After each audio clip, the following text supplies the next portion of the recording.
Thank you for listening to the Zoliart Montana podcast. My name is Linda, here with Zoli Althea Brown. Zoli, what does it mean to have faith? Oh, wow. That's such a rich question. It's very personal, right? Where does it come from? It comes from inside of you and your value system and what you believe in. What is it to me? I have to be authentic here. To me, have faith is that when I'm in a crappy mood, to pull back and find something to pull myself out of it. I'm really working on that these days, on the mental connected to the emotional, that we really, really can pull ourselves out of things. We have faith to do that. We have faith that those we love will treat us well. We have faith that hopefully our government won't blow the planet up. We have faith in things, and there are aspirations involved in that. It doesn't mean that they're real, but they're abstract ideals. I think that it's something that we don't know can happen, but we're going to connect our little rope to the star and hope that it can. Is there a difference between hope and faith? As they say, hope isn't a plan of action. I think hopefulness is the emotional aspect of it that we want. And it's kind of a little kid thing. I don't know if they're any different to different people. But to me, faith is something that's very deep, that's inside of me. Nobody can take that from me. And hope seems to be more connected to an outcome. I hope this will happen. And there's nothing wrong with that. So what? I mean, it's good. You ask a kid, what do you hope for? Oh, I hope for this, or this. And they may be realistic or they may not. And as you adult, that capital A, what you will hope for is health, wellness, financial security, dignity, that your value system will change, but it was given to you by experience. And faith is more deep, and it doesn't have to come with experience. It's more of it's hard to describe really, but it's more spiritual perhaps.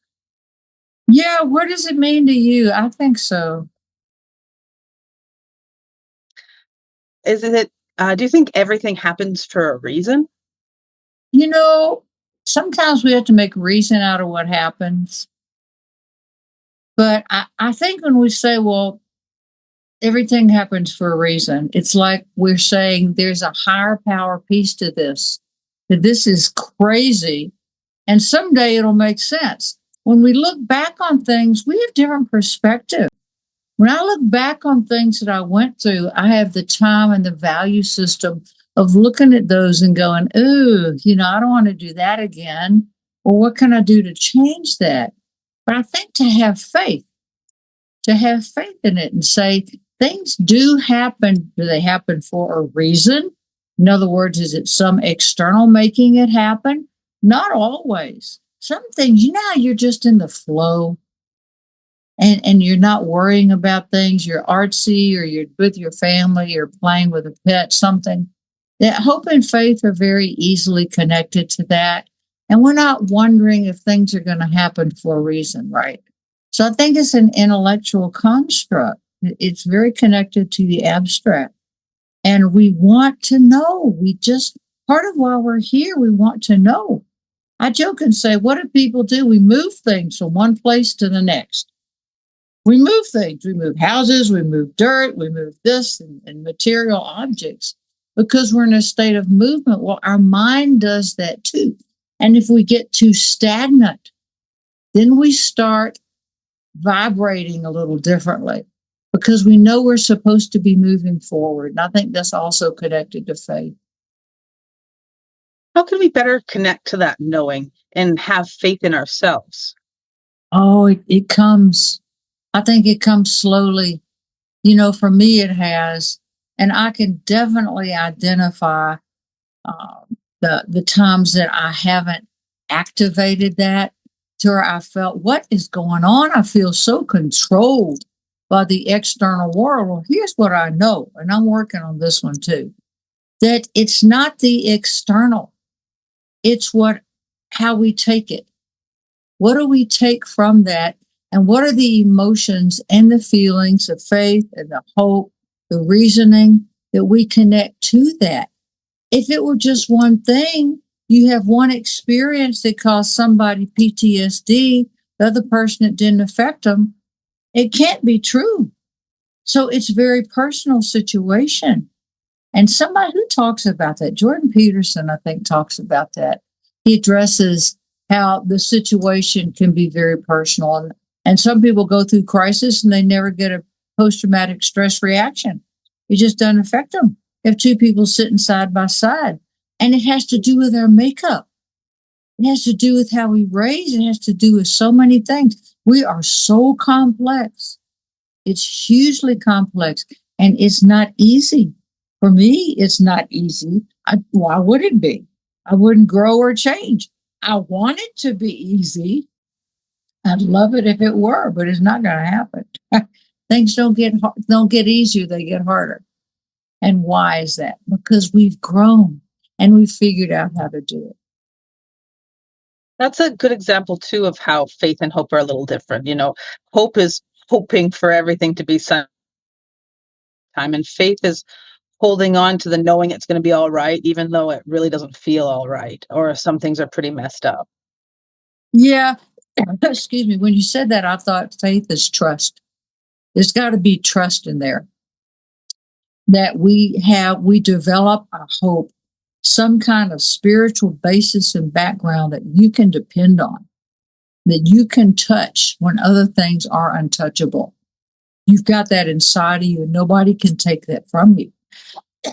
Excuse me. 100 degrees here, it's a little hot. But I have faith that it will cool off in Montana in about October. You don't have to hope for that to happen.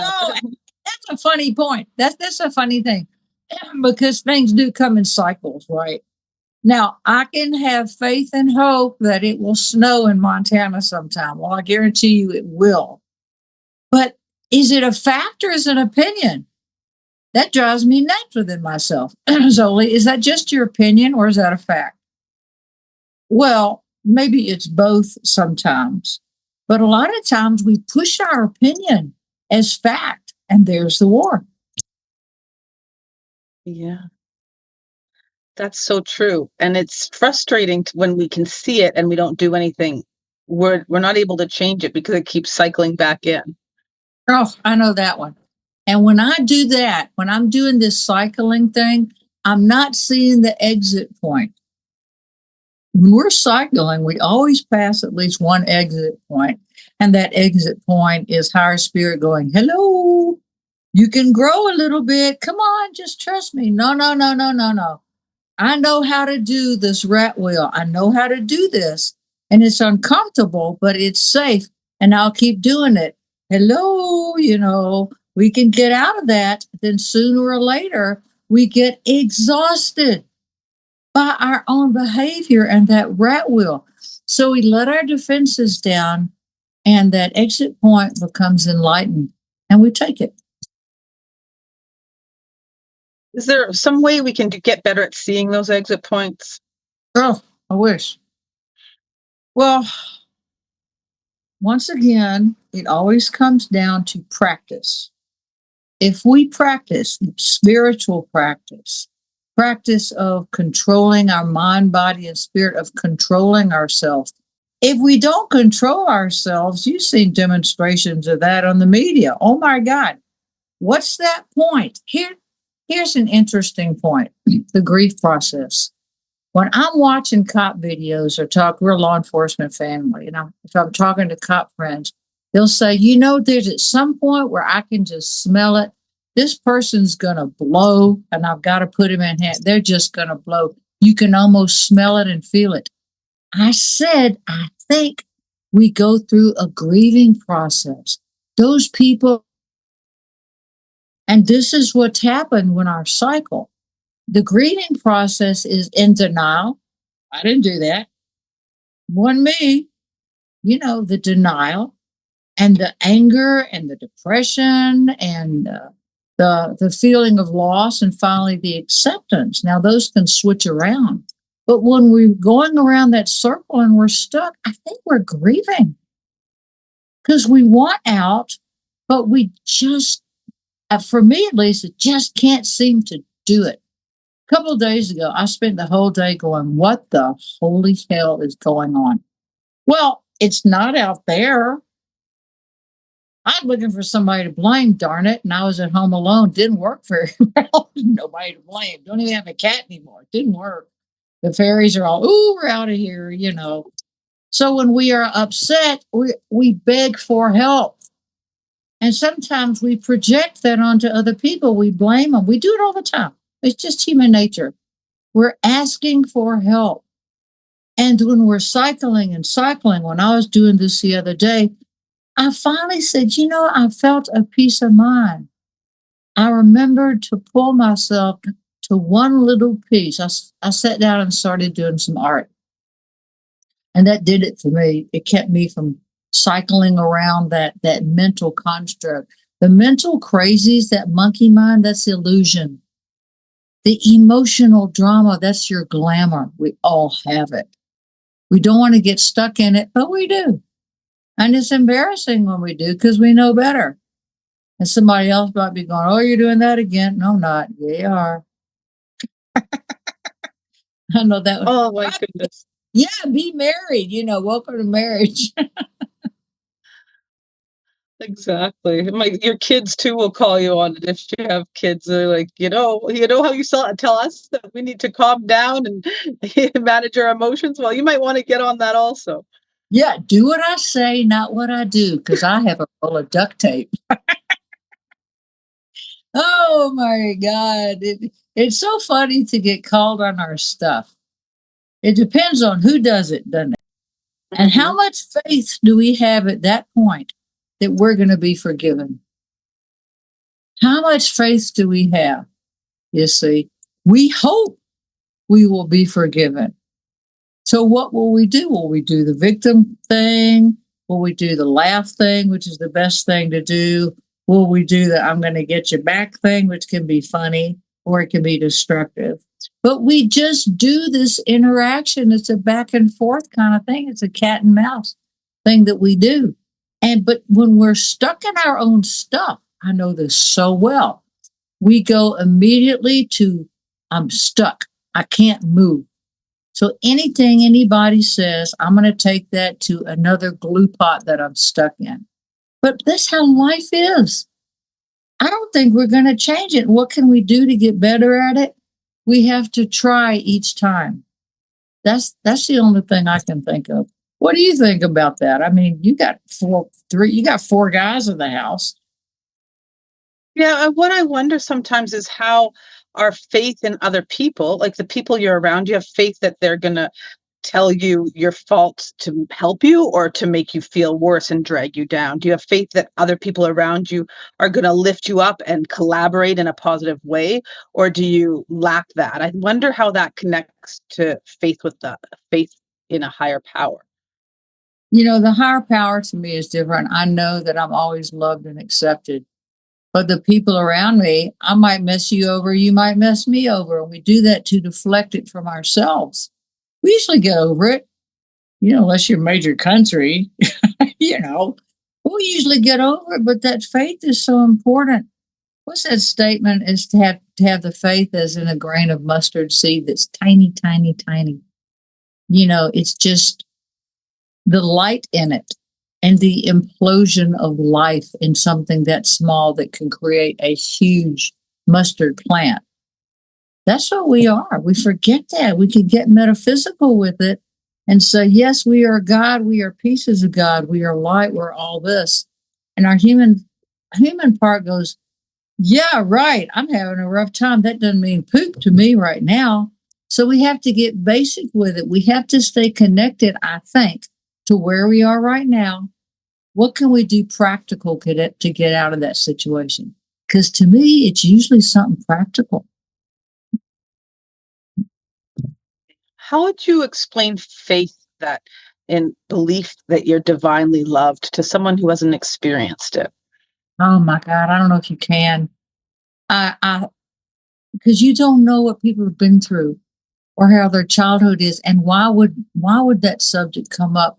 If they've asked you that, if somebody has sincerely said to you, how do you get faith? Then there's something in there with their guidance or their higher power that's going, ask that question. But what I would suggest is to say, what have you tried? What works for you? What do you believe in? What do you have faith in? Is there something that makes you feel comfortable? What makes you feel loved? What from your childhood?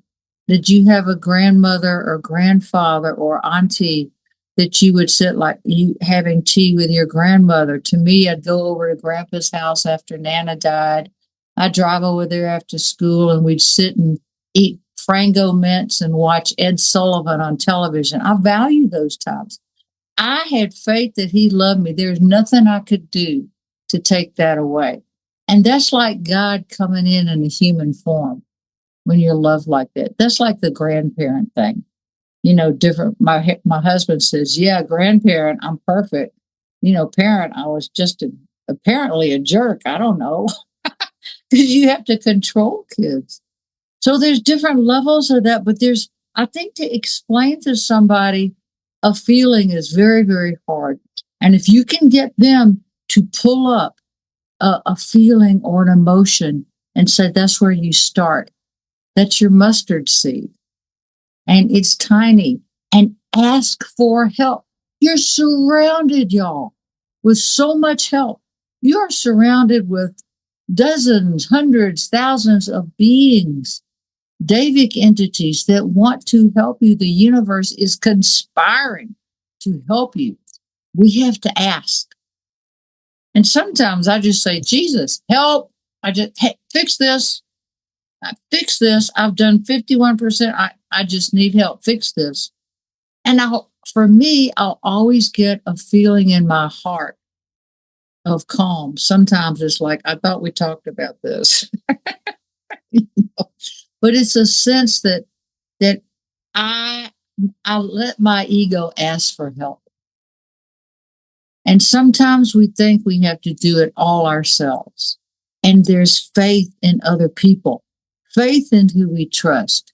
Do you have faith in your religion, sexuality, politics, commercialism, whatever it is? Where is your value system connected to that? So if somebody asks you that question, and if they really are sincere, that deserves a well thought out answer. And I'm not sure we can give it to them, but you can start them on that. Yeah, finding that precious piece of comfort, those moments where you feel loved, is really the heart of it, isn't it? It is the heart of it, because that love, that core, nobody can take that from you. That's inside of you. And if we say to somebody, well, they took away my this or that, no, they didn't. That was an experience that might have been awful. They didn't take that. What they did, you supposedly think, and some horrible things happened to you. That was you. Now, that doesn't absolve them of doing icky, awful shit if they did, or you. That's something different. But what recovery is, when we look at the 12 steps, the first 6 steps are about, I am lost. Okay, God, I know you're there. Some people might say somewhere. I'm going to turn this over to you, and I'm going to have some faith and some hope that you're listening. And then I'm going to start looking inside, steps 1 through 6. I'm going to be self-generating this stuff. And then 7 through 12 is more about, okay, I'm going to take this out into the world with help and see how it works. But that's the whole thing that recovery is about coming back to yourself. You all there's faith and hope in everybody. It's always, always there.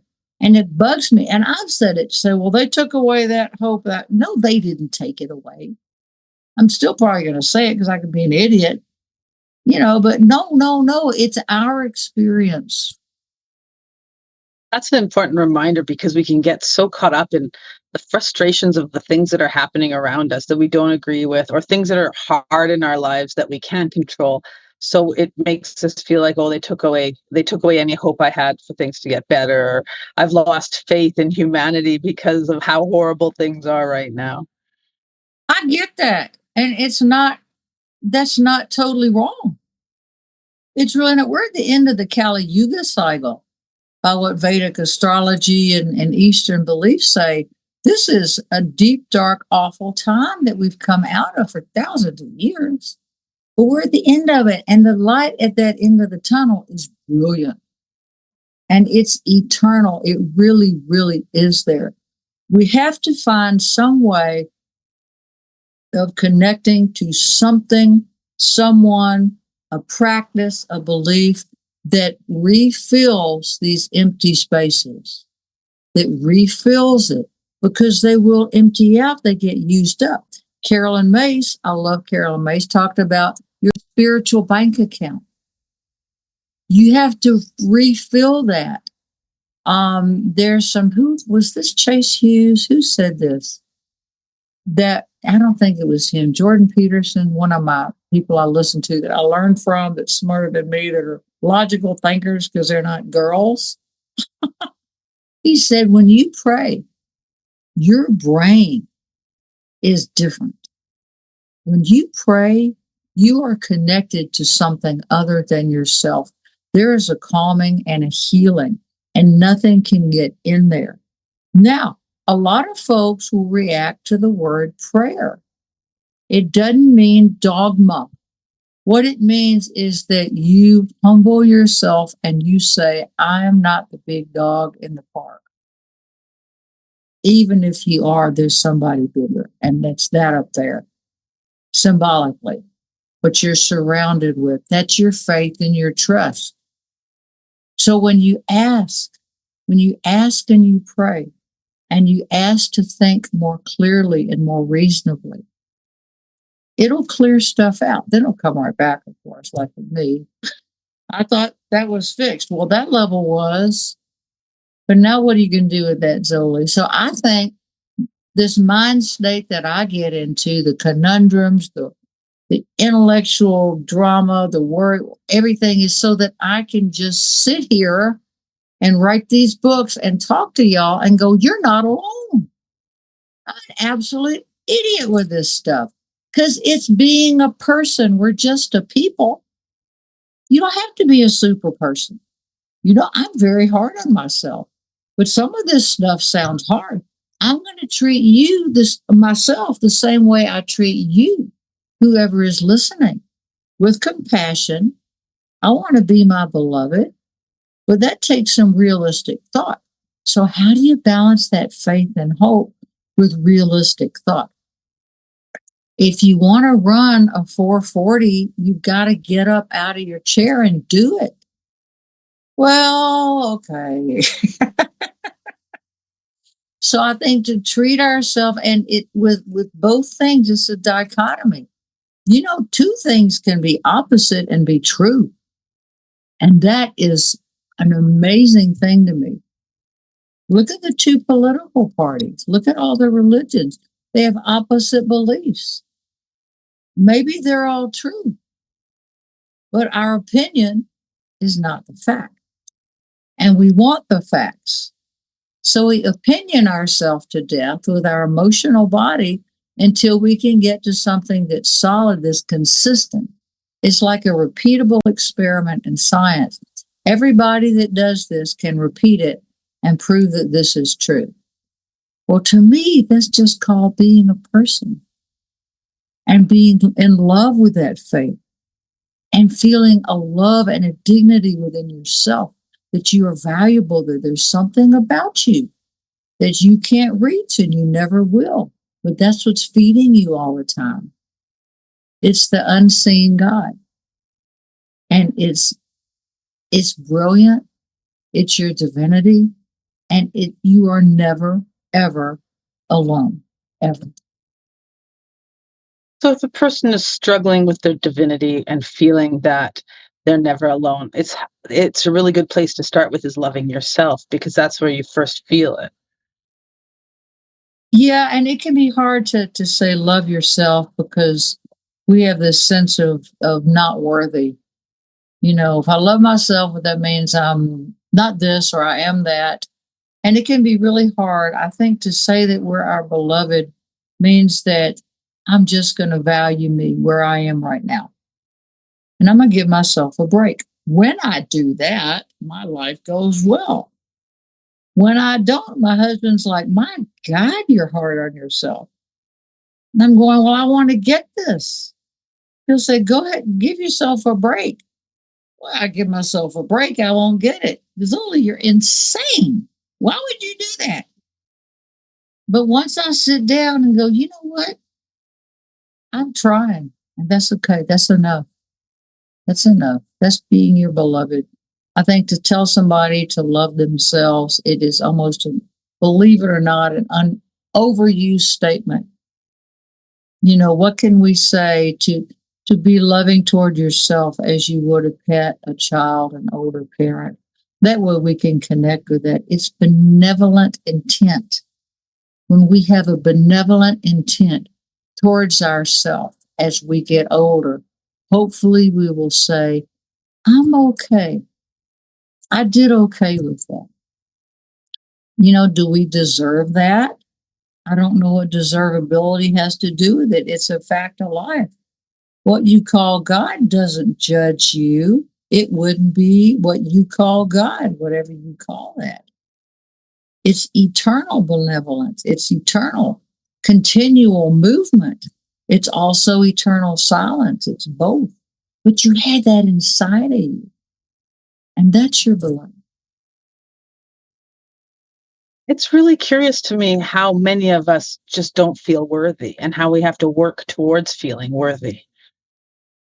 You know, I think about that one a lot. In fact, lately I've really been thinking about that. What does that to us?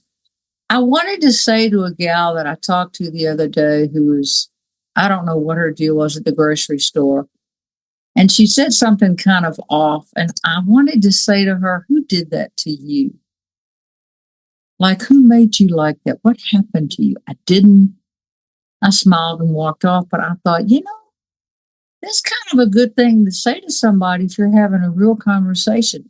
Who did that to you? Well, so and so did this to me and did that, and it made me like. Then we get into the victim, whatever thing when we don't want to get into. Or, you know, maybe you could say, well, I know that my mom did that, and you know, I just haven't worked through it. But we're programmed by the time we're 9. We're all programmed. But we don't feel, what is it we don't feel worthy of? You know, do we think other people are more perfect than us? Do we think we're not giving them the opportunity? You know, what do we not think we're worthy of? You know, what do we feel guilty for? It's, I don't know if we'll ever get that. It's very hard. And when you watch kids doing it in school, a teacher is going to correct a kid. A parent going to correct a kid. You have to do that. Well, at what point does that stop? I don't know. We're all just nuts. We are. And it feels like we don't feel worthy to be ourselves because we're too weird or we're too much or we're too loud. You know, it's all those little things. Like you said, we're programmed by the age of 9. And by the age of 9, you've been told by a lot of adults, rightly, often, not to do something.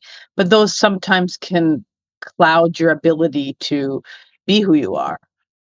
Yes, I think as we build self esteem, as we learn skills, as we learn communication with others and how to express ourselves, when we learn social interaction, when we learn things that we can fit into the world with, that makes a big difference. That raises self esteem. We're not born with self esteem. Why would we be? But I think sometimes to look at the skills, look at what you have, look at what you've developed, not in comparison to other people. Well, I've got these skills. This is pretty cool. That's not being arrogant. That's saying, I can do that. Maybe I can pass that on to somebody else. That's kind of cool. That is kind of cool. And it makes me wonder what faith looks like in an ordinary day-to-day basis. Wow, that's a rich statement. I think it's a continuous movement, and faith continually is present inside of us. We look for ways to enact that. I think how it looks daily is kindness, compassion, decency, following the rules, if not the laws of your community, to stay in communion with higher power. That to me is faith, that we just expect that there's good things around the corner. And we expect that when icky things happen, that we're going to handle it because we've learned some skills and we're going to ask for help if we need help with that. It's very, very complex. Life is hugely complex. There are people all over the world living different lives. I think the faith on a daily basis, it has to do with the community you live in. Some people live in faith-filled communities. I know that when I was in India, these people give up a lot for their religion. The spirituality is different. Is it all right? No. Are we all right? No. But whatever works, whatever feeds you, find what feeds you and what comes from within and what you can give to others, but also keep that for yourself. So try to be more intentional in your day wherever possible. Oh, there's that word. I've been thinking a lot about the intention lately too. When I am intention, I was thinking the other day, I was watching my mind just go. I said, now, Zoli, stop. Just stop. You're having a hard time, but it's going to get better because this is what you're going to do. And I kept saying that as a mantra. And darned if I didn't get out of the emotional below the heart chakra. I thought, that works. It was like my mother talking to me. Would you stop? Use your skill, use your this or use your that. And we'll do that a lot when we're alone or when we're not having conversations with other people, when there's not other people involved. Our faith is tested. We test ourselves daily. Yes, and you make a good point when you say you have you hear your mom or you can almost hear a voice outside yourself kind of snapping you out of it when you get stuck in those moments. Oh, yes. Snap out of it. That is so true. You cut your finger, don't drip on the carpet. But she used to say that to me and it made sense. Snap out of it, get with it. You get mad, you can get glad. If you got to that state of mind, you can get to this one. But these are things that you want to teach your children. You want to pass on to them skills of getting out of these ruts. But the ruts we get into, God is in there too. Your guidance is in there with you. You're never alone. It's that lifesaver when you're floating around in the deep end of the pool. You are always, always connected to that. And why do we feel disconnected? Well, we are learning to do things independently. There's 1,000 reasons why. But when I remember that divinity never leaves me, it's just magical. That's the beloved. And that's following that golden thread that we talk about. When I said, okay, Zola, you're having a hard time, but you're going to do this and you're going to get out of it. And I kept saying it. After about 10 times, I thought, you know what? I see a path forward now. I see hope.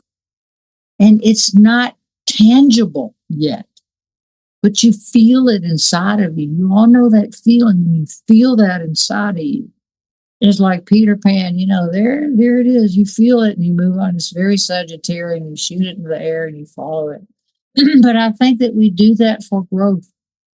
Everything that we're doing is to pull ourselves back to knowledge of the divine peace inside of us that never goes away. And that's faith, that's hope, and that's prayer, and that's that golden thread. You are never alone. That's so beautiful. And I always feel so comforted when we talk about this. And I know that we're surrounded by beings that love us and we're surrounded with help. And would say my faith is strong, but yet I have doubt. So I want to know, why do we doubt so much? Are we just way too skeptical? We doubt because of life experience, because of what we've heard, what we're told, what we've been told, what our experience has been. And maybe we doubt to figure stuff out. How many great inventions would happen if they didn't doubt? It's like, that's not working. There's got to be something better. The joke about, well, a better mousetrap. Well, I think I found one actually. We've had a lot of mice this year. The little black thing and the squishes. Anyway, it's gross. It's horrible. And I hate doing it. I pray over the mice. I'm ridiculous. Don't even go there. But we lose hope because we lose that thread. It's like we can't find it. We're looking. We're going, oh my God, it was here before. I know it's here somewhere. But my emotions I'm so wrapped up in my emotions or my worrying monkey mind. Those are the two things, the illusion and the glamour. It's just what life is. And some life will grow out of it. But this world needs help. It's a divine place. Don't rush to finish or get off of it, because think of the good that you can do. I don't like to hear people saying, well, it's my last life. Well, it's not, clearly. But figure out what you brought, what gifts God gave you that now you can give back to have a better place for those who come after you. Yeah, the people that I know that say they're not going to come back to this life are usually the ones that have a lot, like pain, chronic pain, or struggling with a disability. That's tough. It's horrible. It's awful. And those things are not always a karmic payback to them or somebody else. About a third of those things are dysfunction in the womb. Another third of them can be disease that happened when you're born or afterwards. So it's not always that they were given this to learn something, but we can learn from it. The people that I know that say that are actually perfectly healthy and spoiled brats. So I don't know. There's all there's all kinds. They want to appear spiritual. Look how evolved I am. I don't have to come back. No, you're not. You're a jerk just like me. You'll be back. Yeah, there's a lot of that too. The Christians and the New Age people both agree with the rapture and the ascension. They're going to miss out on all the bad stuff and just to ascend to a better place. You got to pay your rent. You're not going to ascend to anywhere. You gotta pay your dues. Once you sign up for Earth School, I don't care if you've been here for 10 million years. With Maitreya, he was here for 8 million before he became a 5th degree realized master, 6th degree, whatever he is. So he might have had a lot of lifetimes, but what's the hurry? Because you have to finish your cycle. And when you do finish, when you become a master, the cosmos is open to you. But we can only imagine so far. We can only imagine this. And that's what gets us upset, because we don't see past it. We don't think it's going to get any better. But it will. But we have to do the work. After the day of declaration, when you see Maitreya standing there, not saying he's Maitreya, and you hear in your mind, for the first time in your life, why you're here, and you feel that divinity, then after that, people will walk on tiptoes in the world for a little bit. Then we're back to it. But then you'll be introduced to some of the masters connected to that. Master Hilarion, who is Paul on the road to Damascus. Master Kutumi, the Master Jesus, who's been living in Rome for the past 700 years under the name of Jesus. Isn't that cool? Yeah, these are real people. But that's where you're headed to. So this is what's coming. This is what's coming. And I send blessings to prayers to people. I've got friends who have some awful diseases. I cannot help them. it doubles me over in grief sometimes. But I cannot help them. I can't do it. So I have to be me. I have to be the fool I am and spout this stuff because it's what both my Vedic and tropical charts say I'm supposed to be doing. So I'm doing what I'm doing. Find out what you're supposed to be doing. But until the day of declaration, until you see Maitreya standing there, act as if he's already here. There are some amazing psychics and channels in London who don't even talk about him. He's right there. Why are they not? They're talking about the crises in the world that are going to happen. They don't always happen. Why are they talking home to say that's who you are? Well, some of them do. But he's right there. He's in the Asian community. You know, he took 7 years to create a Mahavirarupa, a manifested body out of light that's now physical. He doesn't have a navel, but he's a man. He's about 6 feet tall. And he flew. He came from, he didn't fly, he came from the Himalayas to Pakistan. He took a plane from Pakistan to London to fulfill the prophecy that Christ would come from the air. You see. And he's been in the Asian community since 1976. This isn't miraculous. This is a fact. But do you hear about it? No. The reason you don't hear about it is there's no money connected to it. It's too simple. And it says, nobody's coming to save your ass. You got to do it yourself. And the way that you do it is you be kind, compassionate, you pay attention to life, you do what you need to do on a daily basis. You know, his message is divinity and sharing, that we share with others, not giving away everything you own, but we share what we have in excess. Every country has plenty of excess. 1/7 of the world is starving. That's nobody's reincarnated to learn a lesson of starvation. Nobody. So that's going to be fixed. The United Nations is going to quit being a mess. And there are already people there, as in all the governments all over and in the media, who are ready when he steps forth. But they don't talk about this because most people don't believe him. They'll get shut down. You know, I can't get fired. I don't do this for money, so I might as well open my big mouth and talk about it. You want to know? Look at shareinternational.org. Look at Benjamin Krim's work, Maitreya's messages. Look at all these things that are there, and you see what you feel in your heart. I'm not telling you to believe it, but what do you feel? That's your faith. See if this doesn't give you a joy muffin, some hope. Well, you know that you just keep moving forward on a daily basis, and you don't need to see the effects or results of it. You just do it. That's a peace of mind. Yeah, that is very hopeful indeed. And what a beautiful world if we were all just patient enough with ourselves to try that. I didn't say I was patient with myself. But for me, it's truth. I've been working with this energy for since 1980 something. So it's part of my work. And I can guarantee you that if you're having an awful, awful time and you want to leave this planet, maybe you should, but also remember that in a second from that moment, your whole life can change. That there is hope and there is dignity.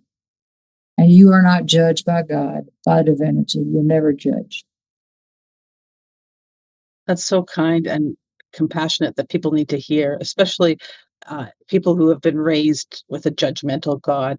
It's really a welcome to then find yourself with divinity and surrounded by spiritual, that love, that is pure love. I think it cut out. Oh, okay. I don't know. All I was saying was that um, we need to know divinity that is pure love. We do. And it's already inside of us. Nobody has to give it to us. This was so cool. These shells, these forms we live in, these change every lifetime. Who cares? How do you think faith affects decision making? Oh, hugely. Oh, that's hugely, it'll affect that. We'll get into the habits of doing things if we lose faith. We'll do things to hurt ourselves, to hurt other people, to thwart things, just to get on a rote in that cycle, that rotation. And the faith says that I'm actually going to put some divinity in this. You're going to have a feeling that it's worth something, not monetary, but it's worth something. That's your value system. And that doesn't have to change. Your value system, it comes from your parents, your upbringing, or whatever, but it also comes from the fact that your soul is perfect on its own plane.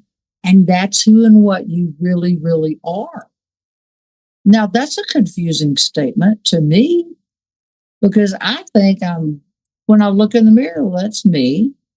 Now, if I'm in an altered state, I know that's not me. But usually we get stuck in these personality bodies to get stuff done. But the decision making process can be very, very brutal when we don't have faith and hope. Everybody knows that point. So find something within yourself, find some practice that you can do just to keep that boat afloat. That is a good place to start. And how do we find our own way in our, what I'm trying to ask is, how do we find a connection between who we are, who is us physically, and who is our soul? How do we meet those two? Yeah, that's a great subject. Well, the soul is who and what we are. And it doesn't need us doing this, or that, or this. We need the soul because once it was cast out of the isness, it's forever and it's perfect. It's what God is to you. It's your divinity. And there's only one thing the soul wants to do: serve. That's why you're here, to serve, to find some way of making this world a better place, to spiritualize matter. What that means is to not think that the physical world is all there is, to grab and get and value that. That's important within its own right. But your soul is your divinity. And it lives right in here in your right handed heart, the etheric heart. It lives there. And when you die your body, the seed atom, it continues on and it'll eventually go into a new body to gain new experience. And you will reach a point after your initiations to where you also know you are a soul. There's no separation. And that is what a master is. That's what you have coming. That's your future. What a wonderful future indeed.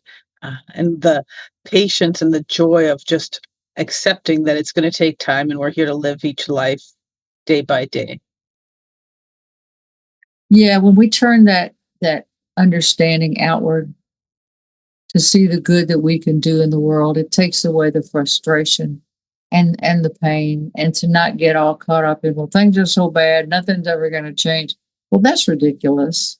It really is. Do something to make it change. Try. Put forth an effort, you guys. When I don't do that, I get stuck on that hamster wheel. Oh my God, just ask my husband. But when I know that I'm doing something to move forward in staying in my lane, my work, I don't have to do his work or her work or give their message or anything they're doing. I have to do mine. Find what yours is. That's what you're looking for. And it's there and it'll free you. Oh, that is just inspiring because we need that feeling, and it's not hard to just think, "All I have to do is try." Right. Right. And that's that little voice inside of us. That's our inner child. Well, I'll just try. I'll make it a little secret. And I'll see what happens if I do this.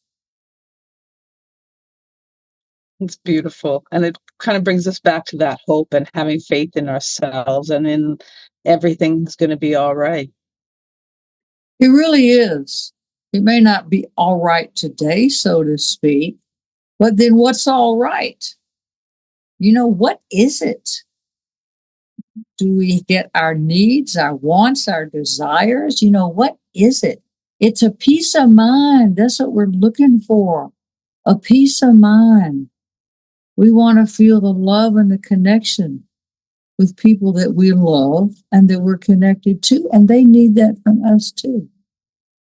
And eventually, I'm telling you, this world is a brilliant place. That light at the end of the tunnel is a doozy.